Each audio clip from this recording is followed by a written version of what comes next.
नमस्कार विद्यार्थियों, मैं वीरेंद्र कुमार गुप्ता वीकेजी फ्यूजन में आपका एक बार फिर स्वागत करता हूं।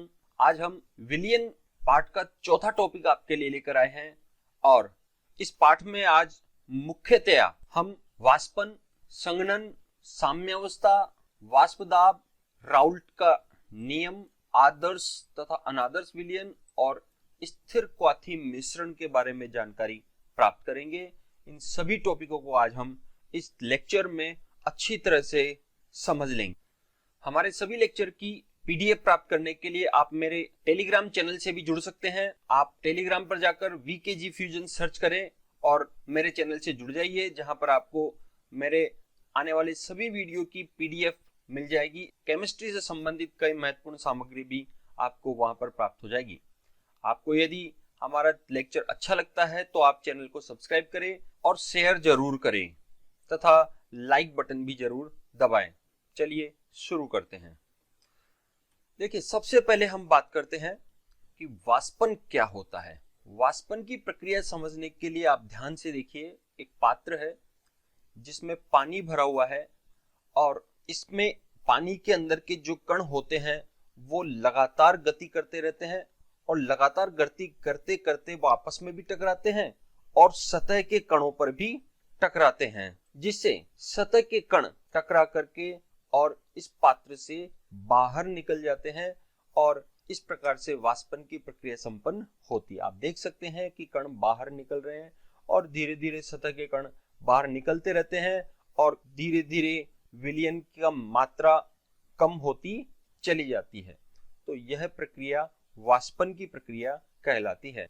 तो इस प्रकार जब किसी भी द्रव को खुले पात्र में रखा जाता है तो द्रव की सतह पर उपस्थित कणों की गतिज ऊर्जा अधिक होने के कारण वह द्रव की सतह को छोड़ करके और बाहर निकल जाते हैं और वायुमंडल में चले जाते हैं। इस तरह से इस प्रक्रिया को ही वाष्पन की प्रक्रिया कहा जाता है। अब हम दूसरा पात्र लेते हैं और इस दूसरे पात्र में हम उसे ढक्कन से ढक देते हैं और इसके अंदर विलयन है और इस ढक्कन से ढक देने के बाद अब इसमें जो पानी है, इस पानी में भी वाष्पन की प्रक्रिया तो अभी भी होगी, लेकिन यहाँ जो कण बनते हैं वाष्प के, वो कण इस ढक्कन से टकरा करके और इसी पात्र के अंदर रह जाते हैं, बाहर नहीं निकल पाते हैं।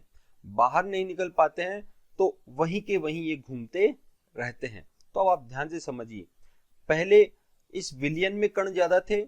द्रव की सतह के अंदर तथा द्रव की सतह के बाहर दोनों तरफ कणों की संख्या खूब सारी हो जाती है और द्रव की सतह के बाहर जो वाष्प रूप में यहाँ पर कण उपस्थित है, वो कण दीवारों पर, पात्र पर चारों तरफ टकराते हैं और वो जाकर के और इस द्रव की सतह पर भी टकराते हैं, जिससे वो वापस द्रव के अंदर मिल जाते हैं। अर्थात जब वाष्प के कण वापस द्रव के अंदर मिल जाते हैं तो इस प्रक्रिया को ही संघनन कहा जाता है। तो आपको ध्यान रखना है, द्रव के कणों का वाष्प में बदलना वाष्पन कहलाता है तथा वाष्प के कण वापस यदि द्रव में परिवर्तित हो जाते हैं तो उस प्रक्रिया को संघनन की प्रक्रिया कहा जाता है। संघनन की प्रक्रिया जब होती है, इस बंद पात्र में कुछ समय के पश्चात वाष्पित होने वाले कणों की संख्या और संघनित होने वाले कणों की संख्या बराबर हो जाती है। अर्थात इनमें एक शिथिलता आ जाती है और उसी शिथिल अवस्था को साम्य अवस्था कहा जाता है। अर्थात जब वाष्पन तथा संघनन की दर बराबर हो जाती है किसी भी पात्र में, उसी अवस्था को साम्य अवस्था कहा जाता है और साम्य अवस्था पर संघनन और वाष्पन की दर बराबर हो जाती है। और अब आप ध्यान से समझिए कि जब साम्य अवस्था स्थापित हो जाती है, अर्थात द्रव की सतह से वाष्पित होने वाले कण और वाष्पित कणों का वापस द्रव में परिवर्तित होने की दर अर्थात संघनन बराबर हो जाती है, उस अवस्था में द्रव की सतह के बाहर जितने भी कण उपस्थित हैं वाष्प के, वो कण लगातार गति करते रहते हैं और द्रव की सतह पर लगातार टकराते रहते हैं और उनके टकराने के कारण द्रव की सतह के ऊपर एक दाब उत्पन्न होता है और उसी दाब को वाष्प दाब या संतृप्त दाब के नाम से जाना जाता है। तो आपको ध्यान ही रखना है कि एक तो यहाँ पर निश्चित ताप होगा और दूसरी साम्यावस्था की कंडीशन होनी चाहिए। साम्यावस्था हमेशा बंद पात्र में होती है, खुले पात्र में नहीं होती है।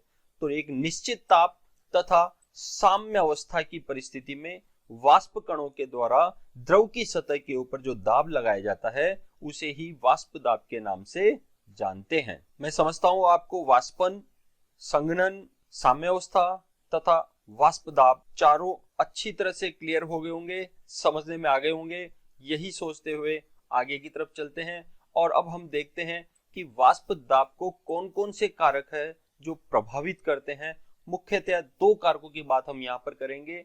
सबसे पहले है द्रव की प्रकृति। द्रव के कणों के मध्य में अंतर आणविक आकर्षण बल पाया जाता है। एक उदाहरण से हम देखें, जैसे जल है, जल के कणों के मध्य में प्रबल हाइड्रोजन बंध पाए जाते हैं।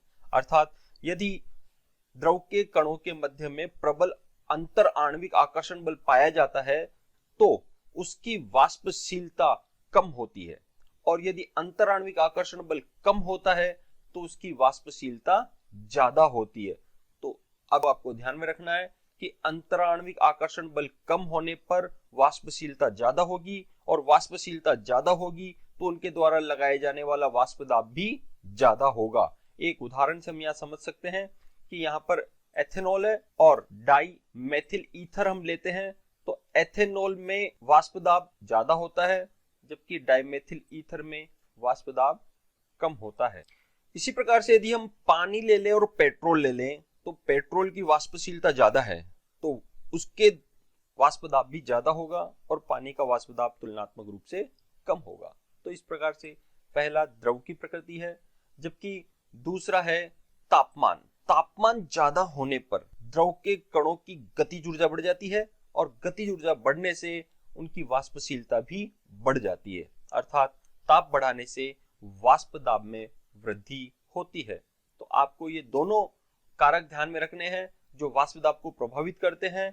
एक तो है द्रव की प्रकृति और दूसरा है ताप। अब हम वापस एक बंद पात्र लेते हैं उसी प्रकार से, और उस बंद पात्र में अब हम पानी के साथ साथ उसमें कुछ मात्रा में एल्कोहल भी मिला देते हैं। अर्थात जल तथा एल्कोहल वाला एक द्रव हम पात्र में ले लेते हैं। जल और एल्कोहल दोनों को पात्र में लिया जाता है तो हम देखते हैं कि जल तथा एल्कोहल दोनों ही वाष्पशील द्रव है और दोनों ही वाष्प में परिवर्तित होते हैं, और कुछ समय के पश्चात दोनों की ही साम्यावस्था यहाँ पर स्थापित हो जाती है। अर्थात जितने कण जल और एल्कोहल के वाष्पित होते हैं उतने ही कण वापस संघनित भी हो जाते हैं। यानी वही प्रक्रिया होगी, पहले वाष्पन होगा, वाष्पन के पश्चात उनमें फिर संघनन की प्रक्रिया भी शुरू होती है, संघनन के बाद फिर उनमें साम्यावस्था स्थापित हो जाती है, और साम्यावस्था स्थापित होने के बाद अर्थात साम्यावस्था की अवस्था में वाष्प कणों के द्वारा द्रव की सतह पर जो दाब लगाया जाता है उसी को वाष्प दाब कहते हैं। तो यहाँ पर जो वाष्प कण है वो एल्कोहल तथा जल दोनों के वाष्प कण है, तो इन दोनों के वाष्प कणों के द्वारा द्रव की सतह पर जो दाब लगाया जाता है उसे ही वाष्प दाब कहा जाता है। और इन परिस्थितियों में जल के कणों के द्वारा जो विलयन की सतह पर वाष्प दाब लगाया जाता है उसे आंशिक दाब कहा जाता है, और जल के द्वारा लगाए जाने वाले आंशिक दाब को हम PA से लिखते हैं। A यहाँ पर विलायक के रूप में प्रदर्शित किया गया है मुख्यतया, और P यहाँ दाब को प्रदर्शित किया गया है, अर्थात A के द्वारा लगाए जाने वाला दाब PA हो गया। इसी प्रकार से एल्कोहल के कणों के द्वारा भी द्रव की सतह के ऊपर दाब लगाया जाता है। एल्कोहल के द्वारा लगाए जाने वाले दाब को हमने लिख दिया है PB से। B यहाँ पर विलेय को इंडिकेट करते हैं हम, और P वही दाब को इंडिकेट कर रहा है, तो PB मतलब एल्कोहल के गैसीय कणों के द्वारा द्रव की सतह पर लगाए गए दाब को प्रदर्शित किया गया है। अब यहाँ पर कुल दाब जो होता है कि एल्कोहल और जल दोनों के कणों के द्वारा संपूर्ण रूप से कितना दाब लगाया गया है उसे हमने P से प्रदर्शित किया है। तो कुल दाब यहाँ पर हो गया P। अब हमने कक्षा 11 में एक नियम पढ़ा था, डाल्टन का आंशिक दाब का नियम। डाल्टन का आंशिक दाब का नियम कहता है कि जब दो या दो से अधिक गैसों को हम किसी एक पात्र में लेते हैं, लेकिन शर्त वहां पर थी कि वो गैसें आपस में कोई क्रिया नहीं करनी चाहिए। तो अर्थात डाल्टन ने कहा कि दो या दो से अधिक गैसों को एक पात्र में लिया जाता है तो उस पात्र में लगने वाला कुल दाब सभी गैसों के आंशिक दाबों के योग के बराबर होता है। तो यहां दो गैसें हुई हमारे पास, एक जल की और एक अल्कोहल की। तो यहां पर जो कुल दाब होगा वो जल के द्वारा लगाए जाने वाला आंशिक दाब और अल्कोहल के द्वारा लगाए जाने वाले आंशिक दाब के योग के बराबर हो जाता है। अर्थात कुल दाब हो जाता है P बराबर Pa प्लस Pb। यदि यहाँ पर जल और अल्कोहल की दोनों की बराबर बराबर मात्रा ले ली जाए तो भी जिसकी वाष्पशीलता ज्यादा होगी उसके द्वारा वाष्प दाब में ज्यादा योगदान दिया जाएगा और जिसकी वाष्पशीलता कम होगी उसका योगदान कम होगा। तो इस बात को हमारे को ध्यान में रखते हुए हम आगे की तरफ बढ़ते हैं और अब हम पढ़ते हैं राउल्ट का नियम, जो कि अत्यंत महत्वपूर्ण नियम है। और इस राउल्ट के नियम में वही दो बातें आपको ध्यान रखनी है, एक तो निश्चित ताप और एक साम्य अवस्था। जब दो वाष्पशील तथा घुलनशील अवयवों को घोला जाता है तो निश्चित ताप पर प्रत्येक अवयव का आंशिक दाब उस अवयव की मोल भिन्न के समानुपाती होता है। यह बात आपको ध्यान में रख। जैसे हम देखें राउल्ट के नियम के अनुसार Pa अर्थात यहां पर हमने A लिया है जल, Pa जल के द्वारा लगाया गया आंशिक दाब है जो समानुपाती होता है जल की मोल भिन्न के, अर्थात विलयन में जल की कितनी मात्रा है उसके समानुपाती होता है। जल की मात्रा ज्यादा होगी तो उसके द्वारा लगाए जाने वाला दाब भी ज्यादा होगा। इसी प्रकार से समानुपाती का चिन्ह हटा करके बराबर का चिन्ह लगाया जाता है। तो बराबर के चिन्ह के साथ एक समानुपातिक स्थिरांक जोड़ा जाता है और यहां पर समानुपातिक स्थिरांक है Pa0। इसको Pa0 से उच्चारण करते हैं। Pa है और ऊपर 0 लगा हुआ है तो इसको नॉट कहा जाता है। तो Pa बराबर हो गया है Pa0 XA। इसी प्रकार से अल्कोहल जो हमने लिया अभी उसके लिए बात करें तो Pb, B यानी विलेय को इंडिकेट करता है यहाँ पर, यानी विलेय के द्वारा जो आंशिक दाब लगाया जाता है वो उस विलेय की मोल भिन्न के समानुपाती होता है। और यहाँ भी हम समानुपाती का चिन्ह हटाकर बराबर का चिन्ह लगाएंगे तो एक कांस्टेंट यहाँ पर जोड़ेंगे और यहाँ पर एक कांस्टेंट जोड़ा है हमने Pb0 जो कि एक समानुपातिक स्थिरांक होता है। अर्थात यहाँ पर हम कह सकते हैं कि Pa हो गया है A के द्वारा लगाए जाने वाला आंशिक दाब, Pb है B के द्वारा लगाए जाने वाला आंशिक दाब है। XA विलयन में A की मोल भिन्न का मान है जबकि XB विलयन में B की मोल भिन्न का मान है। लेकिन आप एक चीज ध्यान रखना कि विलयन में सभी अवयवों की मोल भिन्नों का योगफल एक होता है हमेशा, अर्थात XA और XB का हम योग करेंगे तो उसका मान हमेशा एक आता है। अब यहाँ ये दो स्थिरांक Pa0 और Pb0 है। तो Pa0 क्या है आप ध्यान से समझ ले, शुद्ध अवयव A का वाष्प दाब है। शुद्ध अवयव A का वाष्प दाब है, अर्थात जब पानी को हम शुद्ध रूप में लेंगे, जैसे हमने शुरू में लिया था, सिर्फ पानी लिया था पात्र में और निश्चित ताप पर साम्य अवस्था पर उस वाष्प के द्वारा द्रव की सतह पर जो दाब लगाया गया था वो शुद्ध पानी का वाष्प दाब था जो कि एक निश्चित मान होता है, एक स्थिरांक होता है। तो यहाँ Pa0 अर्थात A के लिए अर्थात विलायक के लिए जो कि एक शुद्ध अवयव के रूप में हम लेते हैं उस समय उसका वाष्प दाब है। इसी प्रकार से Pb0 जैसे B हमने अल्कोहल ले लिया तो जब हम किसी पात्र में शुद्ध अल्कोहल लेते हैं और उस शुद्ध अल्कोहल में वही वाष्पन, संघनन और साम्यावस्था स्थापित होती है, उन स्थितियों में वाष्प के कणों के द्वारा द्रव की सतह पर जो दाब लगाया जाता है वो वाष्प दाब ही Pb0 कहलाएगा, अर्थात शुद्ध अवयव B का वाष्प दाब कहलाता है। तो यहाँ पर जैसे हम देखें 25 डिग्री सेल्सियस पर एथिल अल्कोहल हम ले लें अर्थात Pb0, शुद्ध एथिल अल्कोहल का जो वाष्प दाब होता है वो 0.08 atm होता है। इसी प्रकार से 25 डिग्री सेल्सियस पर जल का जो शुद्ध अवस्था में वाष्प दाब है Pa0 वो 0.03 atm होता है, अर्थात निश्चित ताप पर शुद्ध अवस्था में पदार्थों के वाष्प दाब निश्चित होते हैं। तो ये स्थिरांक के रूप में यहाँ पर लिए जाते हैं। जो मोल भिन्न लेते हैं उसी मोल भिन्न का शुद्ध अवस्था में वाष्प दाब हम स्थिरांक के रूप में यहाँ पर उपयोग कर। राउल्ट का ये बहुत महत्वपूर्ण नियम है और इसी नियम से हमारे को आगे भी पढ़ना है। यह है राउल्ट का नियम द्रव द्रव विलयनों के लिए था। इसी प्रकार से राउल्ट का नियम हम ठोस द्रव विलयनों में भी पढ़ेंगे, लेकिन अभी हाल फिलहाल हम आगे चलते हैं और राउल्ट के नियम से जो समीकरण प्राप्त हुई है उस समीकरण का हम आलेख तैयार करते हैं और यह आलेख रेखीय समीकरण y बराबर mx के रूप में हमारे को प्राप्त होता है। y बराबर mx में यहाँ y जो होता है वो हो गया हमारा PA, x जो होता है वो हो गया XA, अर्थात PA y अक्ष पर और XA x अक्ष पर, यानी मोल भिन्न को x अक्ष पर ले लेते हैं और आंशिक दाब को y अक्ष पर ले लिया जाता है। तो हमारे को रेखीय समीकरण के अनुसार ग्राफ प्राप्त होता है और मूल बिंदु से एक सीधी रेखा हमारे को मिलती है और यहाँ इसका जो ढाल होगा वो PA नॉट के बराबर हम निकाल सकते हैं, जैसा कि रेखीय समीकरण में किया जाता है। तो ये विलायक के लिए ग्राफ हो गया। इसी प्रकार से हम विलेय के लिए भी ग्राफ बना सकते हैं, जहाँ PB बराबर PB नॉट XB होता है। रेखीय समीकरण यहाँ पर भी लागू होता है, तो PB और XB के रूप में हम यहाँ पर ग्राफ तैयार कर सकते हैं और वहां भी ग्राफ मूल बिंदु से शुरू होगा और सीधी रेखा के रूप में हमारे को प्राप्त होता है। लेकिन अब यहाँ पर आपको ध्यान रखना है कि किसी विलयन में प्रत्येक अवयव की मोल भिन्न का योगफल 1 होता है। यहाँ ग्राफ में हम x अक्ष पर देख रहे हैं, जैसे जैसे हम बाएं से दाएं बढ़ रहे हैं XA का मान लगातार बढ़ता जा रहा है। XA मतलब A की मोल भिन्न लगातार बढ़ती जा रही है। तो उन परिस्थितियों में आगे जाकर एक स्थिति ऐसी आएगी जब विलयन में पूरा का पूरा A हो जाएगा, अर्थात विलायक ही हो जाएगा, उसमें विलेय नहीं रहेगा।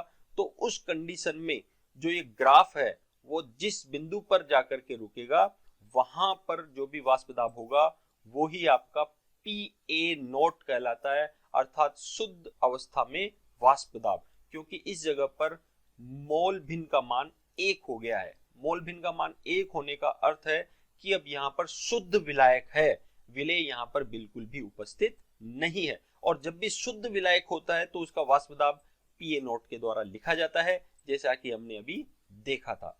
इसी प्रकार से विलेय के लिए भी हम इसी चीज को ध्यान से देख सकते हैं। यहाँ ग्राफ दाएं से बाएं जा रहा है, तो एक स्थिति ऐसी आएगी जब B की जो मोल भिन्न है उसका मान 1 हो जाएगा। लगातार B की मोल भिन्न का मान बढ़ता जा रहा है, विलेय की मोल भिन्न का मान कम हो रहा है।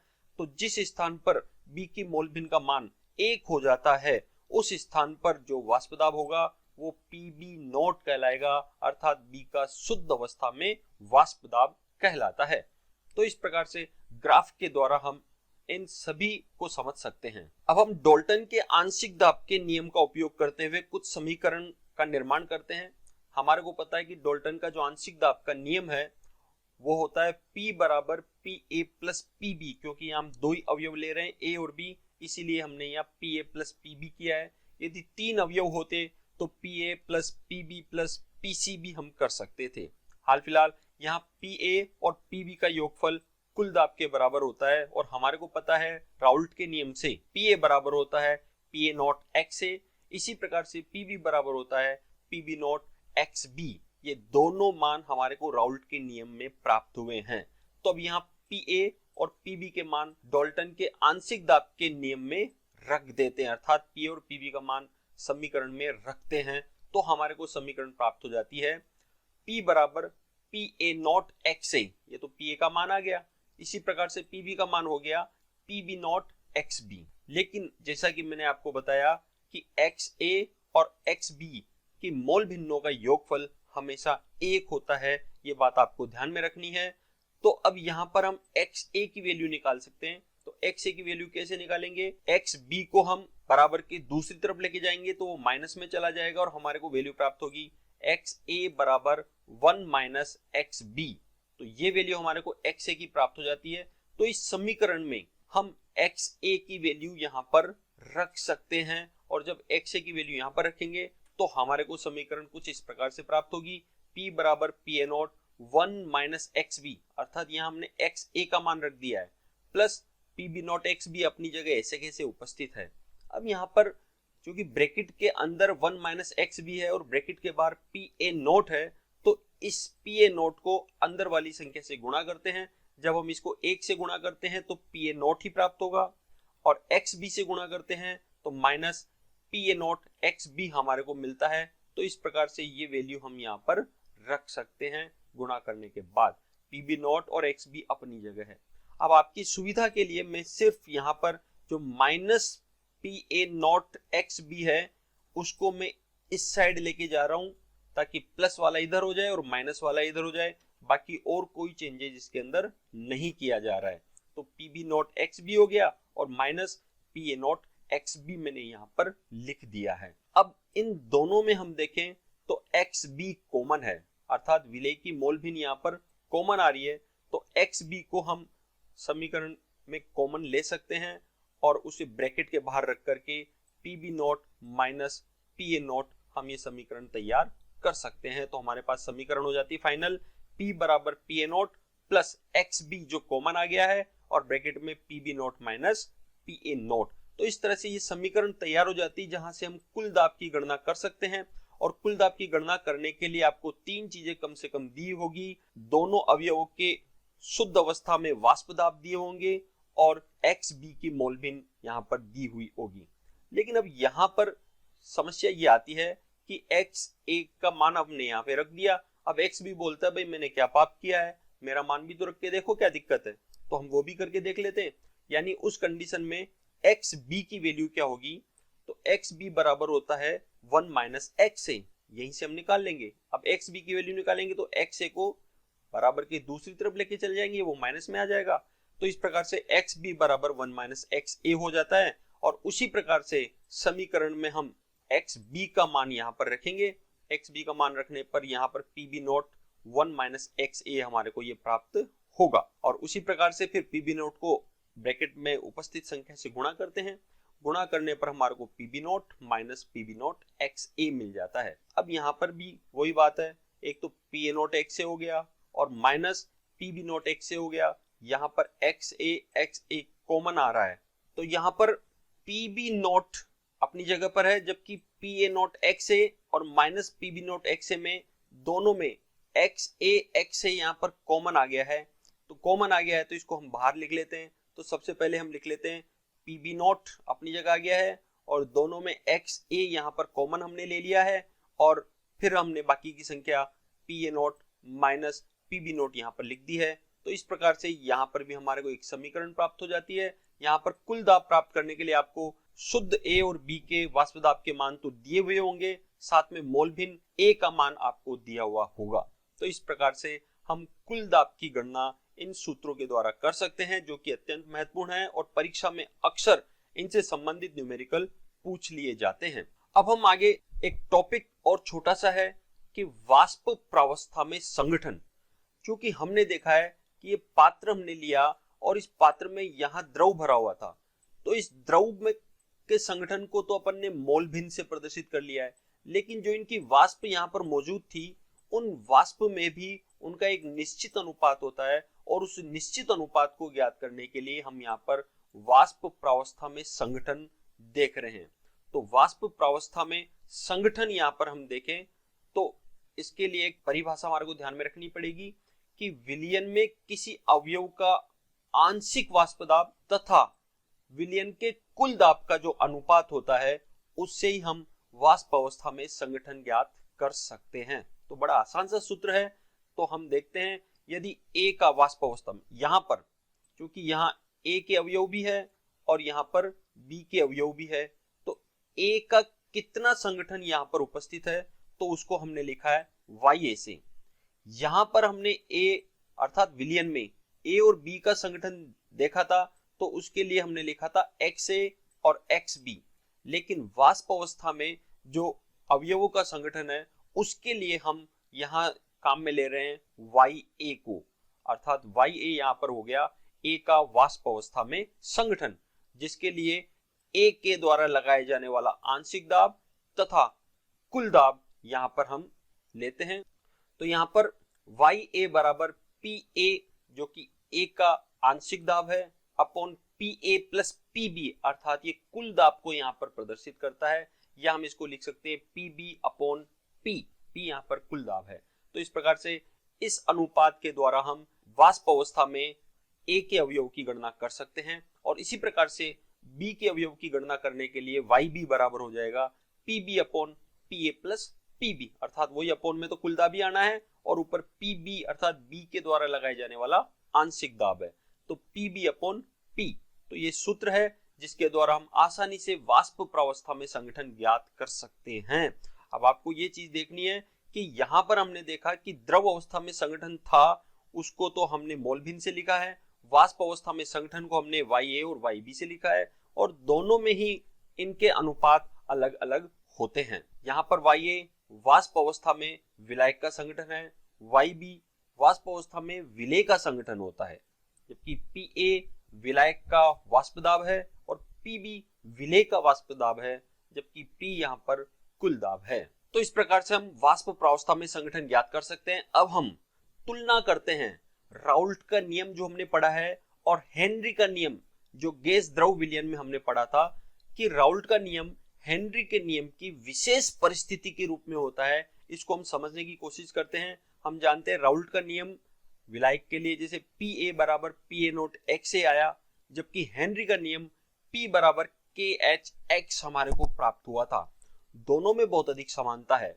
यहाँ पर तो राउल्ट के नियम से तो हमारे को PA बराबर PA नोट XA तथा PB बराबर PB नोट XB प्राप्त होता है। इसी प्रकार से हेनरी के नियम में P बराबर KHX प्राप्त होता है, यानी यहाँ भी लगाया गया दाब है और यहाँ भी दाब ही होता है, और बराबर में दोनों के पास एक एक स्थिरांक है। यहाँ पर KH है और यहाँ पर PA नोट या PB नोट है, तथा हेनरी के नियम में यहाँ गैस की मोल भिन्न है और राउल्ट के नियम में विलेय और विलायक दोनों की मोल भिन्न हम यहाँ पर लेते हैं। तो दोनों में बहुत अधिक समानता है, दोनों में दाब है, दोनों में मोल भिन्न है। अंतर है तो सिर्फ स्थिरांक का है। समानुपातिक स्थिरांक हेनरी के नियम में KH होता है, जबकि राउल्ट के नियम में स्थिरांक PA नोट या PB नोट होता है।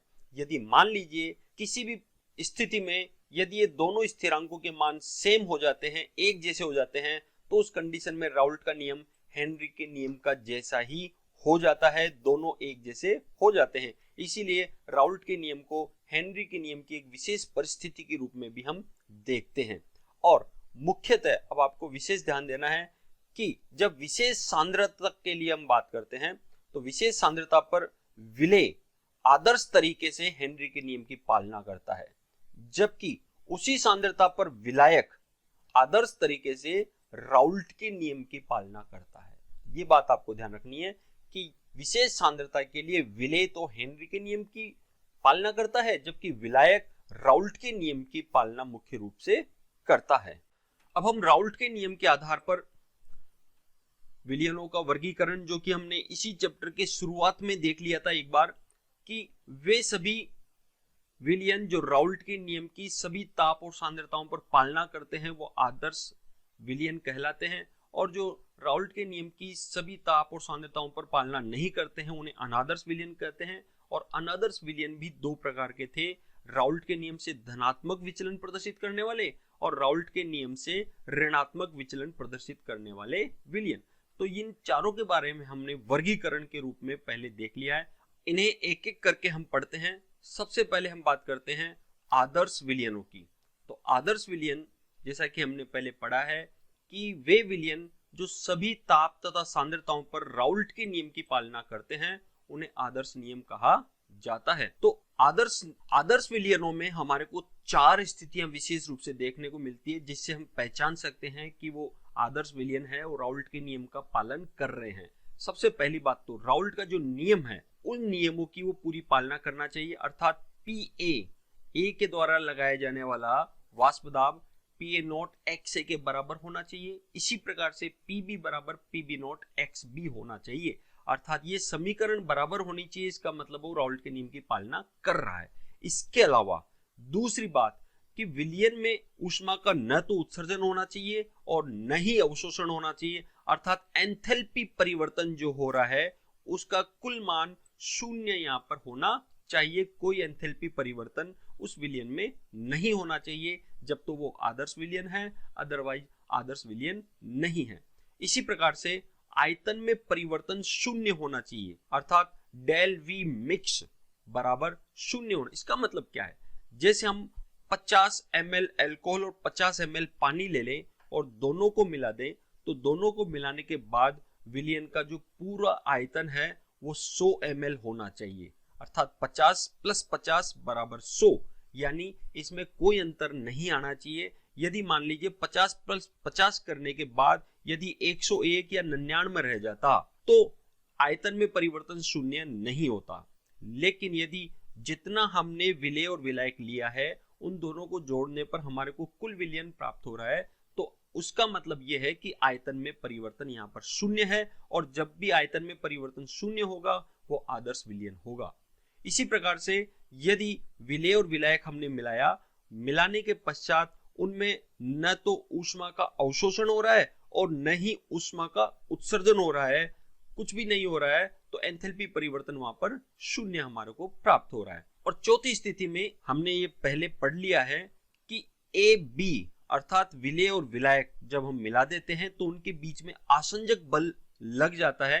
तो ए बी के आसंजक बल का जो परिमाण है वो ए ए अर्थात विलायक विलायक तथा बी बी अर्थात विलेय विलेय के ससंजक बलों के परिणाम के योग के बराबर हो, अर्थात विलेय और विलायक के कणों के आकर्षण और विलेय और विलायक के मध्य कणों के आकर्षण दोनों बराबर होने चाहिए, अर्थात ए बी बराबर ए ए प्लस बी बी। तो उस परिस्थिति में भी जो भी विलयन होंगे वो आदर्श विलयन यहाँ पर कहलाते हैं। अब वैसे आप सब जानते हैं कि आदर्श नाम मात्र का शब्द होता है, इस दुनिया में ऐसा कोई नहीं है जो आदर्श हो, लेकिन फिर भी कुछ हद तक यदि उसकी कोई पालना करता है तो उसे हम आदर्श की संज्ञा दे देते हैं। यहाँ पर भी हम देख रहे हैं कि आखिर ऐसे कौन से विलयन हैं जो आदर्श विलयन की तरह व्यवहार कर सकते हैं, तो उनमें दो विशेषताएं होनी चाहिए। सबसे पहले विलयन में समान आकार के कण होने चाहिए, यानी विलेय और विलायक के कणों के आकार लगभग समान होने चाहिए। और दूसरी बात, उनमें ध्रुवणता बिल्कुल समान होनी चाहिए। यदि ये दो परिस्थितियां किसी भी विलेय और विलायक में है तो वो आदर्श विलयनों का निर्माण कर लेते हैं। जैसे हम कुछ उदाहरण देखें, यहाँ नॉर्मल हेप्टेन और नॉर्मल हेक्सेन। आदर्श विलयन में आप एक चीज और ध्यान रखना कि अणु सूत्र लगभग समान से होंगे, तभी तो उनके कणों का आकार लगभग समान सा होगा। तो यहाँ नॉर्मल हेप्टेन और नॉर्मल हेक्सेन इन दोनों को अपन मिला दे तो आदर्श विलयन के समान लगभग व्यवहार करते हैं। ब्रोमोबेंजीन आयोडोबेंजीन है, एथिल ब्रोमाइड और एथिल आयोडाइड, बेंजीन और टोलुइन है, कार्बन टेट्राक्लोराइड और सिलिकॉन टेट्राक्लोराइड है, मेथेनॉल और एथेनॉल का मिश्रण है, क्लोरोब्यूटेन और ब्रोमोब्यूटेन। तो ये कुछ उदाहरण आपको ध्यान में भी रखने हैं और एग्जाम में कई बार आदर्श विलयन के उदाहरण भी पूछ लिए जाते हैं। अब हम आदर्श विलयन जो भी प्रदर्शित करते हैं तो उनमें ग्राफ कैसा प्राप्त होगा उसको हम समझने की कोशिश करते हैं। ग्राफ में प्राप्त करने के लिए हमने पहले भी पढ़ा हुआ है कि एक तरफ हम वाष्प दाब ले रहे हैं और नीचे हम मोल भिन्न लेते हैं, उन दोनों के बीच में ग्राफ बनाया जाता है। यहाँ हम पहले ए की बात कर रहे हैं, तो इस वाई अक्ष पर हमने ए के द्वारा लगाए जाने वाला वाष्प दाब ले लिया Pa और नीचे उसकी मोल भिन्न हमने ले लिए। यहाँ ध्यान से आप समझना, XA की मोल भिन्न इस बिंदु से शुरू हो रही है, यहाँ पर इसका मान 0 है, फिर 0.2, 0.4, 0.6, 0.8, फिर लास्ट में 1 हो गई, क्योंकि एक से ज्यादा किसी की मोल भिन्न हो नहीं सकती है।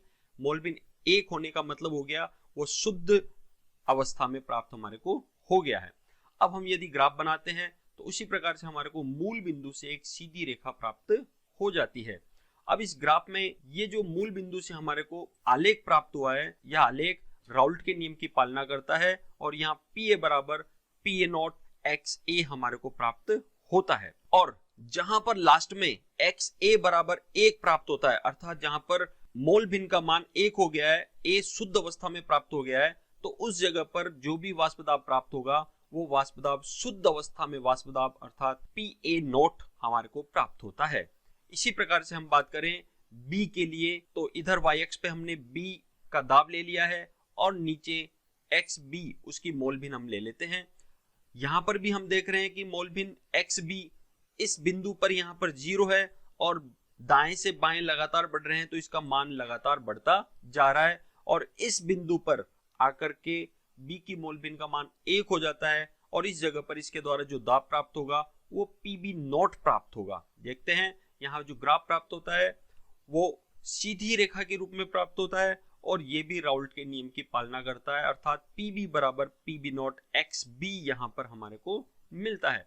और जिस बिंदु पर जहां पर XB का मान 1 हो गया है वहां पर वाष्प दाब PB0 हो जाता है, अर्थात बी का शुद्ध अवस्था में वाष्प दाब हो जाता है। अब कुल दाब हमारे को निकालना है, तो जब ए और बी दोनों को मिला दिया जाता है तो जो कुल दाब होता है वो कुल दाब पीबी नॉट और पीए नॉट के बीच में प्राप्त होता है। आप ध्यान से देखिए कि इस स्थान पर ए का मान तो 0 है और बी का मान 1 हो गया है मोल भिन्न का, तो यहां पर कुल दाब इसके बराबर होगा पीबी नॉट के। फिर जैसे जैसे बाएं से दाएं जा रहे हैं, एक्स ए की मोल भिन्न का मान बढ़ रहा है और एक्स बी की मोल भिन्न के मान में कमी आ रही है। तो एक्स ए की मोल भिन्न का मान बढ़ रहा है तो एक्स ए का वाष्प दाब बी की तुलना में थोड़ा ज्यादा है, कुल दाब का ग्राफ भी लगातार बढ़ता जाता है और यहाँ पर कुल दाब हमारे को P बराबर P A plus P B प्राप्त होता है, अर्थात ए के द्वारा लगाए जाने वाला वाष्प दाब और बी के द्वारा लगाए जाने वाले वाष्प दाब के योग के बराबर। तो ये आदर्श विलयनों के लिए हमारे को ग्राफ प्राप्त होता है, जो कि आपको ध्यान में रखना है क्योंकि आगे भी हम इसी प्रकार के ग्राफों को और पढ़ने वाले हैं। तो इस प्रकार हम वापस लौटते हैं और आदर्श विलयन हमने देख लिया है। अब हम बात करते हैं अनादर्श विलयन की। जाहिर सी बात है, जो विलयन राउल्ट के नियम की पालना नहीं करते हैं वो अनादर्श विलयन कहलाते हैं। अनादर्श विलयन में पहला पॉइंट पी ए बराबर नहीं है P A naught X B के, अर्थात ये राउल्ट के नियम का पालना नहीं कर रहा है, सीधा सीधा बराबर नहीं मिला है। इसी प्रकार से P B is not equal to P B naught X B यहाँ पर प्राप्त होता है, तो राउल्ट के नियम में यहाँ इनका मान बराबर नहीं होता है। दूसरा है एंथैल्पी परिवर्तन, जो कि शून्य होना चाहिए वो शून्य भी नहीं होता है। इसी प्रकार से आयतन में परिवर्तन अर्थात del V mixture is not equal to 0, तो ये राउल्ट के नियम की पालना नहीं कर रहा। और साथ ही साथ ए बी यानी विलायक और विलेय के मध्य का जो अंतराकर्षण है वो ए ए तथा बी बी के अंतराकर्षण के समान भी नहीं होता है, अर्थात चारों परिस्थितियों में नॉट इक्वल टू यहाँ पर होता है, तो वो अनादर्श विलयन कहलाते हैं। लेकिन जैसा कि हमने देखा, अनादर्श विलयन भी दो प्रकार के होते हैं, एक राउल्ट के नियम से धनात्मक विचलन दिखाता है और दूसरा राउल्ट के नियम से ऋणात्मक विचलन प्रदर्शित करता है। तो सबसे पहले हम राउल्ट के नियम से जो धनात्मक विचलन प्रदर्शित करता है इसके बारे में विस्तार से जानकारी प्राप्त करते हैं। तो राउल्ट के नियम से धनात्मक विचलन प्रदर्शित करने वाले अनादर्श विलयन, तो यहाँ पर धनात्मक अर्थात वैल्यू राउल्ट के नियम से ज्यादा प्राप्त होती है। तो यहाँ पर चार बातें हमारे को ध्यान में रखनी है। P A is greater than P A naught X B तथा P B is greater than P B naught X B, यानी ए के द्वारा लगाए जाने वाला आंशिक दाब P A naught X B के मान से ज्यादा प्राप्त हो रहा है। क्योंकि धनात्मक विचलन हम यहाँ पर पढ़ रहे हैं इसलिए मान ज्यादा प्राप्त होता है। इसी प्रकार से एंथैल्पी परिवर्तन इनमें पॉजिटिव होता है क्योंकि यहाँ पर ऊष्मा का अवशोषण किया जाता है। वे सभी विलयन जिनमें ऊष्मा का अवशोषण होता है वो ऊष्मा शोषी प्रक्रम होते हैं। तो यहाँ पर वे सभी विलयन जो धनात्मक विचलन प्रदर्शित करते हैं वे सभी ऊष्मा शोषी प्रक्रम होते हैं। अगला पॉइंट हम देखें, इसमें आयतन में जो परिवर्तन है वो धनात्मक होता है, अर्थात आयतन का मान बढ़ जाता है। इसका मतलब यह हुआ कि विलेय और विलायक यदि हम 50-50 ml लेते हैं तो विलयन कुल 100 ml होना चाहिए, लेकिन यहाँ पे विलयन का मान 100 ml से ज्यादा प्राप्त होता है, 101 या 102 प्राप्त हो सकता है। तो इसीलिए यहाँ पर मिश्रण के आयतन परिवर्तन कुल मिलाकर के धनात्मक हमारे को प्राप्त होता है। तो यहाँ ए बी के आसंजक बल का परिमाण दोनों अवयवों ए ए तथा बी बी के ससंजक बलों के परिमाण के योग से कम होता है, अर्थात A B is less than A A और ए बी। एक उदाहरण से हम इसको समझने की कोशिश करते हैं कि हमने एथिल अल्कोहल लिया है। एथिल अल्कोहल हम जानते हैं कि इस प्रकार से C2H5OH होता है जो सभी एथिल अल्कोहल के अन्य अणुओं के साथ हाइड्रोजन बंध के द्वारा जुड़े हुए रहते हैं। तो एथिल अल्कोहल आपस में हाइड्रोजन बंध के द्वारा मजबूती से जुड़े रहते हैं, यानी यहाँ पर जो ए का आकर्षण बल है वो बहुत ज्यादा होता है। जबकि हम दूसरा यहाँ पर जो विलेय ले रहे हैं वो नॉर्मल हेक्सेन है और नॉर्मल हेक्सेन के कणों के मध्य कोई आकर्षण नहीं होता है। जब इन दोनों को आपस में मिला दिया जाता है, ए और बी को, ए यहाँ पर हो गया हमारा अल्कोहल, बी हो गया यहाँ पर नॉर्मल हेक्सेन, दोनों को यहाँ मिलाया जाता है, तो जब एल्कोहल के बीच बीच में ये नॉर्मल हेक्सेन आ जाता है तो एल्कोहल के बीच का जो हाइड्रोजन बंध होता है वो टूट जाता है, वो खत्म हो जाता है, अर्थात अब यहाँ पर कोई आकर्षण बल नहीं बचता है, बहुत कम हो जाता है। तो इसीलिए अब जो ये पूरा विलियन बन गया है जिसमें ए और बी के बीच का अंतर आकर्षण बल है वो तो नगण्य हो गया है, किसी काम का नहीं रहा है। तो इसीलिए आकर्षण बल कम हो जाने के कारण यह धनात्मक विचलन प्रदर्शित करता है। तो इस प्रकार के विलयन जिनमें जब विलय और विलायक के रूप में है तब तो उनमें प्रबल आकर्षण बल होता है, लेकिन जब उनको मिला दिया जाता है तो उनके बीच में आकर्षण बल कम हो जाता है, तो वो सभी विलयन भी धनात्मक विचलन प्रदर्शित करते हैं। इसके उदाहरण हम देखें तो उदाहरणों में मुख्यतया मेथेनॉल प्लस जल यहाँ पर अच्छा उदाहरण है। एथेनॉल और जल का भी यहाँ पर हम उदाहरण ले सकते हैं। Methanol plus carbon tetrachloride, acetone plus carbon dioxide, acetone plus ethanol, ये ऐसे उदाहरण हैं जिनको जब साथ में लिया जाता है तो ये राउल्ट के नियम से धनात्मक विचलन प्रदर्शित करते हैं। इनके लिए हम ग्राफ तैयार करें तो ग्राफ उसी प्रकार से हमारे को प्राप्त होगा जैसा आदर्श विलयन में प्राप्त हुआ था। आदर्श विलयन में जो ग्राफ प्राप्त होता है उसको हमने यहाँ डॉटेड लाइन से, डॉट डॉट लाइन से प्रदर्शित किया है। अब धनात्मक विचलन यहाँ पर प्रदर्शित हो रहा है, अर्थात राउल्ट के नियम से ज्यादा मान यहाँ पर हमारे को प्राप्त होता है। तो पहले बात करते हैं ए के लिए। तो यहाँ पर ग्राफ राउल्ट के नियम के अनुसार प्राप्त न होकर के उससे ऊपर की तरफ हमारे को प्राप्त होता है, और यहाँ पर P A is greater than P A naught X A हमारे को प्राप्त होता है, यानी आंशिक दाब ज्यादा प्राप्त होता है यहाँ पर। इसी प्रकार से पीबी के लिए भी ग्राफ सामान्य राउल्ट के नियम के ग्राफ से ऊपर की तरफ रहता है, और यहाँ पर P B is greater than P B naught X B रहता है। अर्थात हम ये समझ सकते हैं कि यहाँ पर जो कुल दाब होता है वो राउल्ट के नियम से प्राप्त होने वाले सामान्य दाब की तुलना में ज्यादा होता है, लेकिन यहाँ पर जो कुल दाब हमारे को प्राप्त होगा वो भी सामान्य राउल्ट के नियम से ऊपर ही प्राप्त होता है। लेकिन यदि हम कुल दाब को जोड़ेंगे तो वो पी ए और पी बी के बराबर ही होगा होने में, तो क्योंकि उन दोनों का योगफल ही कुल दाब होता है, इसलिए यहाँ P बराबर P A plus P B हम लिखेंगे। लेकिन ये चीज ध्यान रखना कि यहाँ पर जो P प्राप्त होता है वो सामान्य कुल दाब की तुलना में ज्यादा होता है। अब हम वापस चलते हैं और अब हम देखते हैं राउल्ट के नियम से ऋणात्मक विचलन प्रदर्शित करने वाले अनादर्श विलयन। तो इनको हम डिटेल से देखते हैं। तो राउल्ट के नियम से ऋणात्मक विचलन जो प्रदर्शित करते हैं उनमें भी उसी प्रकार से हमारे को प्राप्त होगा, बट यहाँ पर हमारे को ऋणात्मक विचलन मिल रहा है, इसलिए P A is less than P A naught X B हमारे को यहाँ पर प्राप्त होता है। तो P A is less than P A naught X B तथा P B is less than P B naught X B यहाँ पर प्राप्त होता है, अर्थात ऋणात्मक विचलन है तो इसलिए पी ए और पी बी अर्थात आंशिक दाबों के मान कम प्राप्त। इसी प्रकार से यदि हम एंथैल्पी परिवर्तन देखें तो उसका मान यहाँ पर ऋणात्मक प्राप्त होता है। एंथैल्पी परिवर्तन ऋणात्मक होता है, और इसी प्रकार से आयतन में परिवर्तन भी यहाँ पर ऋणात्मक हमारे को मिलता है।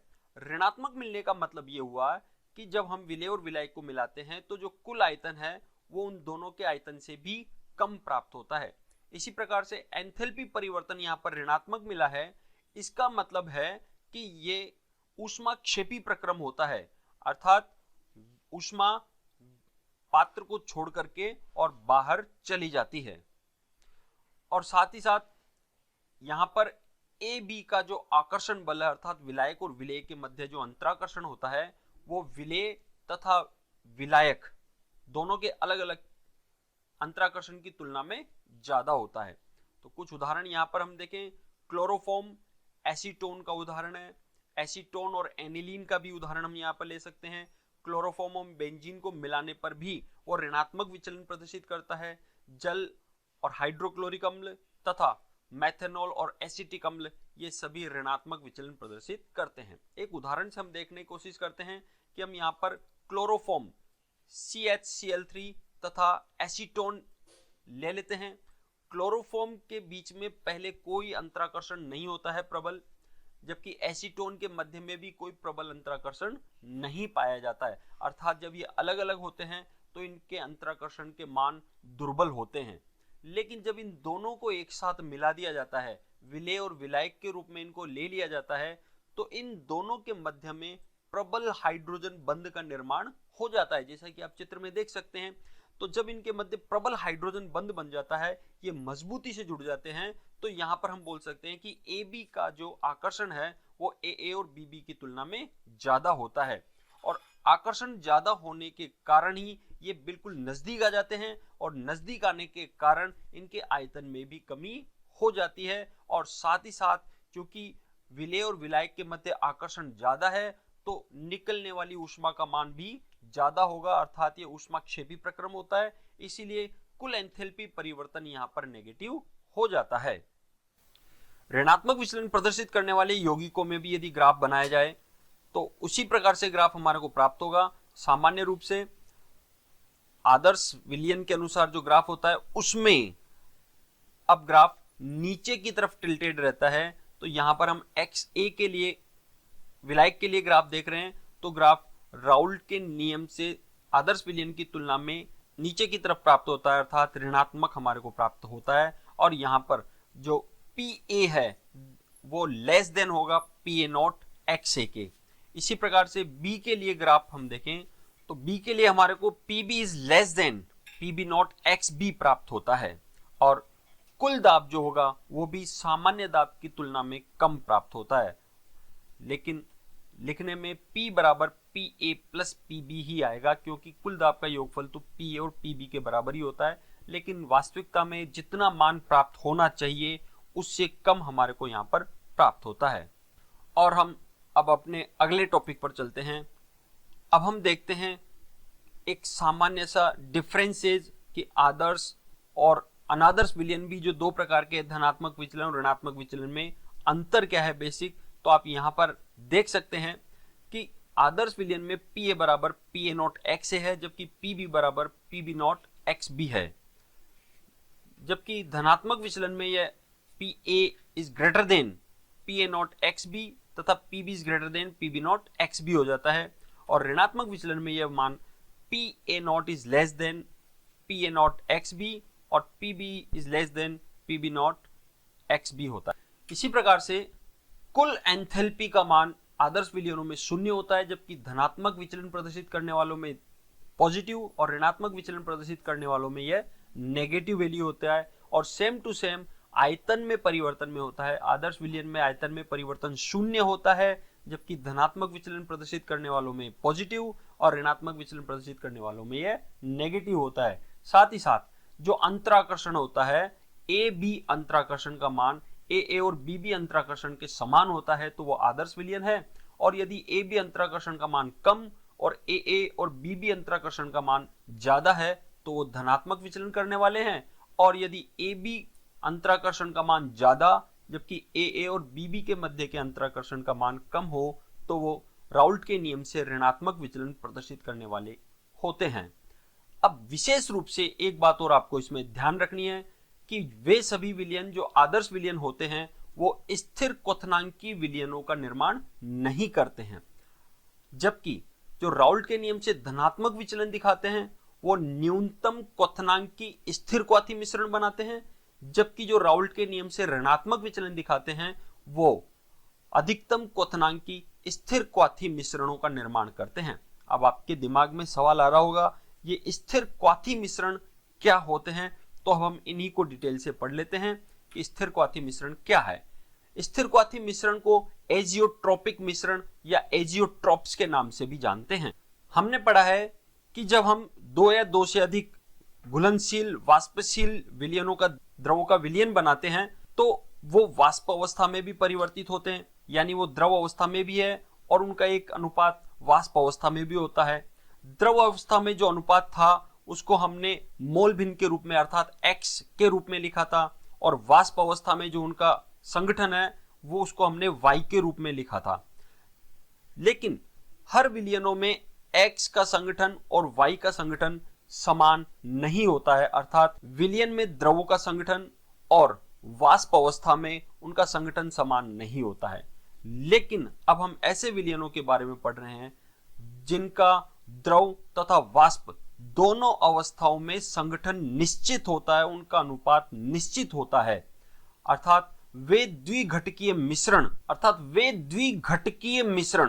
जिनमें दो घटक हो, जिनका वाष्प तथा द्रव दोनों अवस्थाओं में संगठन समान होता है। अर्थात द्रव में जिसको अपन मोल भिन्न के रूप में लिखा, वो संगठन और वाष्प अवस्था में संगठन दोनों बिल्कुल समान होते हैं और दोनों एक निश्चित ताप पर उबलते हैं। अर्थात जब इनको गर्म किया जाता है, गर्म करने पर दोनों का एक निश्चित ताप पर ही क्वथन होता है। अर्थात दोनों एक निश्चित ताप पर भाप में बदलते हैं अर्थात उबलते हैं। तो इस प्रकार के मिश्रणों को स्थिर क्वाथी मिश्रण या एजियोट्रोपिक मिश्रण या एजियोट्रोप्स कहा जाता है। और इस प्रकार के मिश्रणों को प्रभाजी आसवन के द्वारा पृथक भी नहीं किया जा सकता है, क्योंकि हमने देखा दोनों ही अवयव एक ही ताप पर उबलते हैं, तो दोनों को अलग करना आसवन के द्वारा संभव नहीं है। अब एजियोट्रोपिक मिश्रण या स्थिर क्वाथी मिश्रण भी दो प्रकार के होते हैं, एक न्यूनतम क्वथनांकी स्थिर क्वाथी मिश्रण